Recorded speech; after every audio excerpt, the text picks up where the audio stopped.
Audio Jungle. Audio Jungle. واحنا ماشيين في شارع 9 في المعادي لقينا تايسون بتاع مسلسل كلبش، والحقيقه احنا عايزين نصور معاه، فانا دلوقتي هقتحمه وهصور معاه. تعالى. انا كنت بعمل تقرير عن سكان المعادي. السوشيال ميديا بيقولوا ان سكان المعادي فافي ونايتي وبتاع فاحنا عايزين بقى الناس يعني ترد. فانا عارفه ان انت من المعادي، فايه رايك في الموضوع ده؟ والله تايسون العفريت رد عليهم بما فيه الكفايه، واحنا المعادي رجاله ورجاله قوي كمان. ووقت الثوره احنا نزلنا في الشارع وتقريبا المكان الوحيد اللي حافظ على الاسم بتاعه هو كان المعادي وبرجالته. فاحنا الحمد لله رجاله ورجاله قوي. وديكي شايفه باشا مصر قاعد جنبنا. كلبش الحقيقي، وقصه كلبش كانت معموله عليه لان هو اتعرض لموقف من نفس المواقف بتاعت الاستاذ امير كرارة. يعني تايسون عفريت كان سفير المعادي في كلبش. هو ممكن تقولي كده. هو برضه في منه موجود في المعادي كتير. منطقه اسمها العرب، وفي منطقه في اخر شارع 9 اسمها ترى، فهتلاقي فيها برضه. والمعادي نفسها يعني في رجاله. استاذ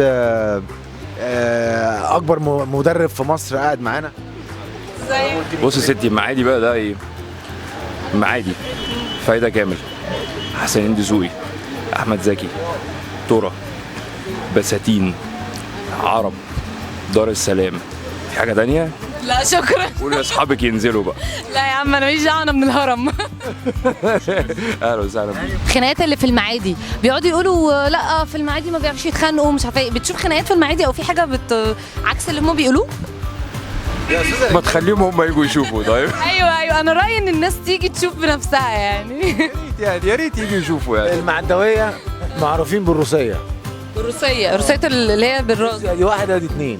ورينا كده. احنا بنخش بنسلم على طول. لما حد بيوقفك يسالك على ان هو ازاي يروح حته في المعادي بتساعده؟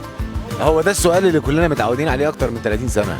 انت على طول بتتسال السؤال ده. نروح فين؟ اخر الشارع شمال في يمين او يمين في شمال، وبعد كده بيقابل في اخر الشارع يمين في شمال هتلاقي ميدان. يلاقي واحد صاحبك يساله بص انا صاحبي واقف في الميدان اللي هناك، بساله بقى تطلع ازاي. واحد احنا عارفينه برضه هتلاقيه واقف هناك وقاعد بيقول له يمين في شمال هتوصل في الحته الفلانيه. هي المعادي والزمالك شبه بعض قوي. بس المعادي اكبر. المعادي اكبر بس هم شبه بعض حتى في التوهان وكده. حافظينها وناسها، واي حد من بره بيتوه فيها بس بنوصل له ما تقلقيش. احسن ناس. ربنا يخليك. انا متشكره ليكم واحسن ناس وشكرا. ميرسي.